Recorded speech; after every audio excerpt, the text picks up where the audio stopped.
Hello, let me introduce myself. My name is Agne Afrianita Putri with NPM 234110001 from the management class of the Faculty of Economics and Business.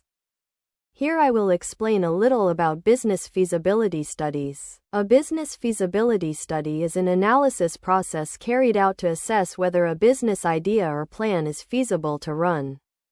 This study covers various aspects, such as market, financial, operational, legal, and environmental, to ensure that the business to be established has profitable prospects and can operate well in the long term. By conducting a feasibility study, prospective entrepreneurs can identify potential risks and opportunities, so they can make more informed decisions before investing capital and resources. Business feasibility studies have several important benefits for prospective entrepreneurs and investors. First, this study helps in identifying the feasibility of a business from various aspects, such as market, financial, technical, and legal, thus reducing the risk of business failure.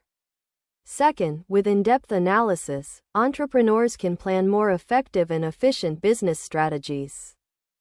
Third, business feasibility studies also provide an overview of profit prospects and potential obstacles, thus facilitating investment decision-making. In addition, the results of this study can be used to convince investors and banks in obtaining funding. Thus, business feasibility studies become a very important tool in ensuring the sustainability and success of a business. The legal aspect in a business feasibility study is one of the important factors that must be considered to ensure that the business can operate legally and in accordance with applicable regulations. Here are some legal aspects that need to be studied in a business feasibility study. 1. Business legality. Determine the form of business entity, such as a sole proprietorship, CV, PT, limited liability company, cooperative, or firm. Ensure that the business has a company deed of establishment made by a notary and legalized by the Ministry of Law and Human Rights, if in the form of a PT. 2.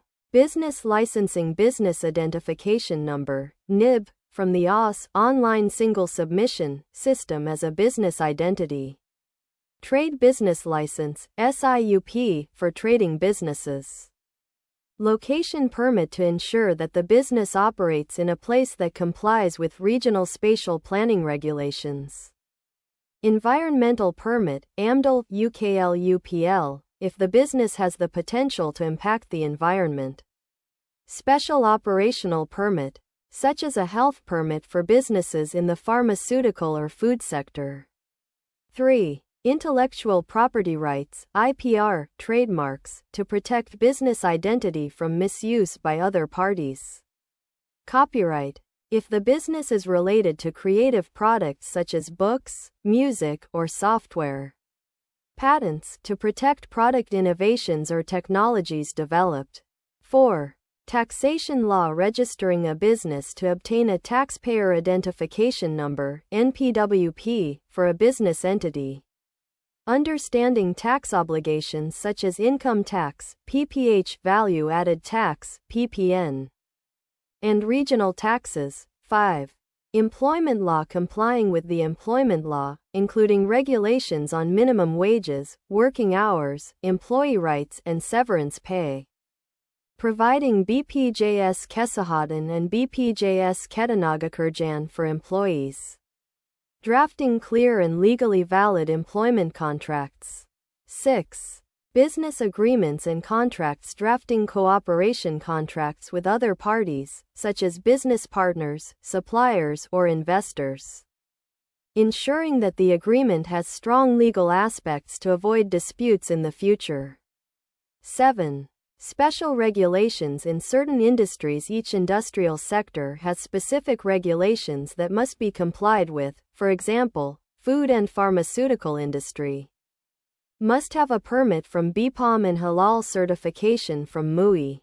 Financial industry must obtain permits from the Financial Services Authority, OJK, and Bank Indonesia. Market analysis is an important part of a business feasibility study that aims to understand the conditions, potential, and dynamics of the market that a product or service will enter. In this process, data is collected and evaluated regarding who the target consumers are, how they behave, and how much demand there is for the products offered.